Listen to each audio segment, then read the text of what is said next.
Why don't you repeat that question? Do I believe in UFOs or extraterrestrial visitors? I'm not authorized to answer that question.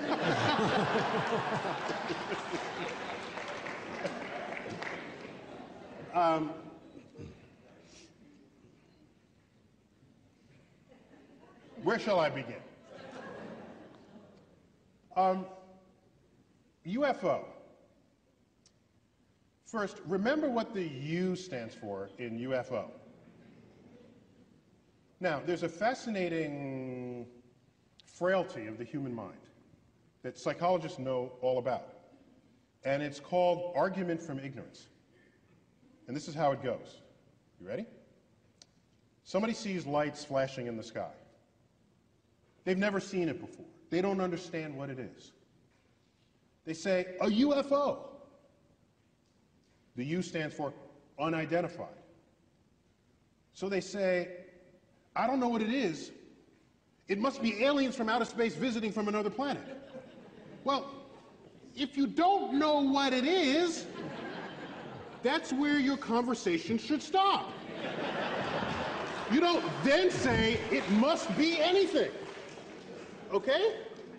That's what argument from ignorance is. It's common. I'm not blaming anybody. Psychologists know all about it, and it may relate to our burning need to have to know stuff because we're uncomfortable, steeped in ignorance.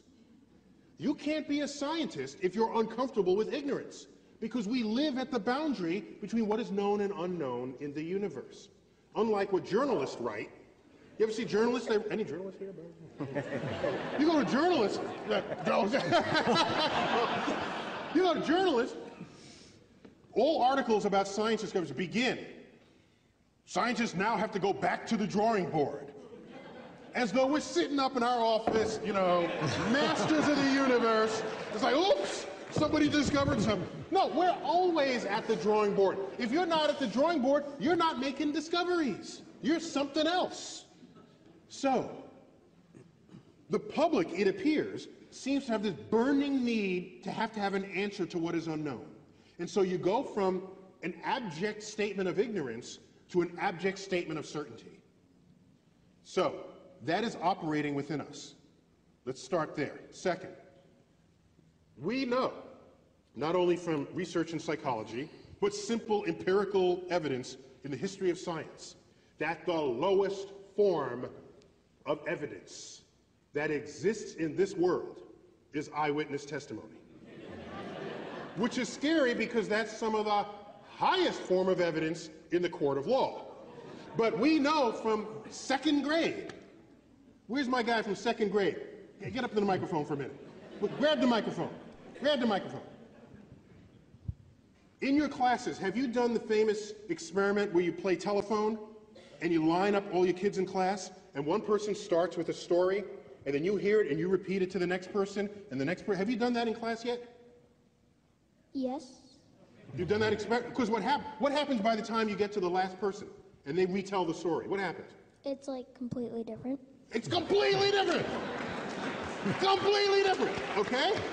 Because the conveyance of information was relying on eyewitness testimony, which in that case is ear witness testimony.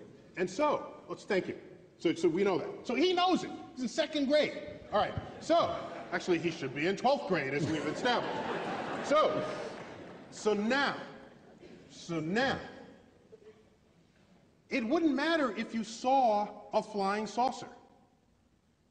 In science, even if you have something less controversial than a flying saucer, if you come into my lab and you say, you gotta believe me, I saw it, and you're one of my fellow scientists, I say, go back, go home. Go back until you have some other kind of evidence that's not just, you saw it. Okay? Because human perception system is rife with all ways of getting it wrong. Okay? But we don't like thinking of ourselves that way. We have high opinions of our human biology when in fact we should not. I'll give you an example of how it reveals itself. We've all bought and enjoyed books called Optical Illusions, right? Well, we all love optical illusions, but that's not what they should call the book. They should call them brain failures, okay? Because that's what it is. It is a complete failure of human perception, all right? All it takes is a few sketches that are cleverly done. Your brain can't figure it out, all right? So, we are poor data-taking devices. That's why we have such a thing as science, because we have machines that don't care what side of the bed they woke up in the morning, don't care what they said to their spouse that day, doesn't care whether they had their morning caffeine. They'll get the data right, okay? So, maybe you did see visitors from another part of the galaxy. I need more than your eyewitness testimony. And in modern times, I need more than your photograph, which Photoshop probably has a UFO button today. Like, stick it in, right? So, on your computer. So, here's what you do. I'm not saying we haven't been visited. I'm saying the evidence thus far brought forth does not satisfy the standards of evidence that any scientist would require for any other claim that you're going to walk into the lab with. So here's what I recommend. Here's what I recommend. Next time you're abducted, because I'm ready for this. I'm ready, okay? I get abducted, I'm ready, okay? So you're there, you're like on the slab, because they always do like the sex experiments on you, on the flying saucer. So there you are, and they're poking at you. Here's what you do. You ready? You tell the alien, you're gonna be an alien for this, right? So you're poking me, all right? So then I say, Finally, I'm on this side of the equation. okay, so I say, hey, look over there. And then he looks over there, you quickly like snatch something off the shelf, put it in a pocket, and then lay back. All right? Then you're done, you come back, you say, look what I got. Okay, I like stole the ashtray off the shelf of the flying saucer.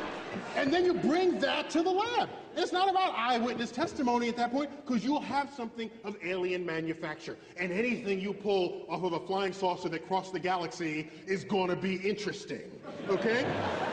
Because even objects within our own culture.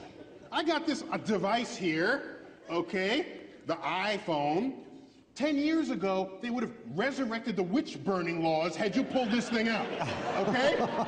And that's in our own culture. Our own culture produced this over a 10-year span. So if there's some technology that crossed the galaxy, that's going to be some serious stuff to look at in the lab. Then we can have the conversation. Until then, I can't, I'm sorry. Go ahead, keep trying to find them. I'm not going to stop you. But get ready for that time you are abducted, because I'm going to be looking for your evidence when that happens. And last point on that is, there are people who look up all the time. Like, for example, the community of amateur astronomers in the world. I was an amateur astronomer. We look up, we come out of a building, we look up. Doesn't matter, we're looking up. UFO sightings are not higher among amateur astronomers than they are in the general public. In fact, they're lower. You say, well, why is that so? Well, because we know what the hell we're looking at. We know. Do you know? I don't. Because we study this stuff. Do you know there was a UFO sighting reported by a police officer, because we think that because you have a badge or you're a pilot or you're whatever, that your testimony is somehow better than that of an average person. It's all bad, because we're human, okay? So there was a police officer who was tracking a UFO that was swaying back and forth in the sky, okay? Reported on the hot, they're in one of the, what do you call the car? The squad car, chasing a UFO, and the UFO's moving back and forth like this, okay? Later it turned out the cop car was chasing Venus, and he was driving on a curved road. But was so distracted by Venus, he thought Venus was the one moving, and he wasn't even thinking that he was doing this. So, I have seen things which, without my background in meteorology and astronomy and looking up, I would have reported to the police department. I would have. Like orographic clouds that form above huge mountains that are circular. And they're above a tall mountain, which means wherever you are, the sun can set for you before it has set for the cloud, darkening the skies Yet this cloud is now illuminated by sunset colors, which are what? Red, yellow, orange, and it's circular. There have been reports of hovering circular UFOs with light beams on them because people are looking at this cloud formation on top of mountains. So, maybe we have been visited by aliens. Maybe they've even landed. But why do they land in, like, the farmer's yard and not, like, Times Square, all right? And then I worried, like, maybe they had landed in Times Square, but nobody took notice. You know, because that's the really big problem there.